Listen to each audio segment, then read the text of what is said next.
President Obama is warning Americans about across-the-board budget cuts soon to kick in. The president warns people will lose their jobs and services will be slashed. We are now just 9 days away from those deep automatic spending cuts. Bill Plante is at the White House. Bill, good morning. Morning, Gail. Well, top Republican congressional leaders say it's the president's fault and that they don't want these cuts to happen, even though some of their members do. The president says that he doesn't want the cuts to happen either. And today, he sits down with local TV reporters to, as a White House official put it, continue to turn up the pressure on Republicans to compromise. This is not an abstraction. People will lose their jobs. With just over a week until the cuts take effect, the president's placing the blame for the sequester squarely at the doorstep of Republicans in Congress. The last thing our families can afford right now is pain imposed unnecessarily by partisan recklessness and ideological rigidity here in Washington. Top administration officials tell CBS News the president will hit the road between now and the March 1st deadline to argue his case campaign style for averting budget cuts. He wants to close tax loopholes that mostly benefit the wealthy in order to get more revenue.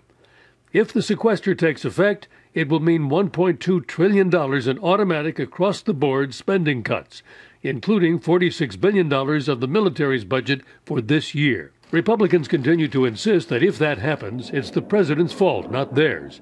In response to Mr. Obama's remarks Tuesday, House Speaker John Boehner said, "The president offered no credible plan that can pass Congress, only more calls for higher taxes." But within Boehner's own party, there is disagreement on whether the sequester is a danger or a silver lining. Not only should the sequester stand, many pundits say the sequester's far short, that we need $4 trillion in cuts. And as Washington argues over whose fault the cuts will be if they happen, nearby local governments, home to federal workers and contractors, worry that massive layoffs would cripple their economies. We don't need to wait to see the white in their eyes to start responding because of the potential that we see. This challenge is real and real right now. Well, with the deadline still 9 days away, there's still a lot of posturing, and there's no sign that anyone's trying to make a deal. Administration officials tell us that there are no secret talks or negotiations underway.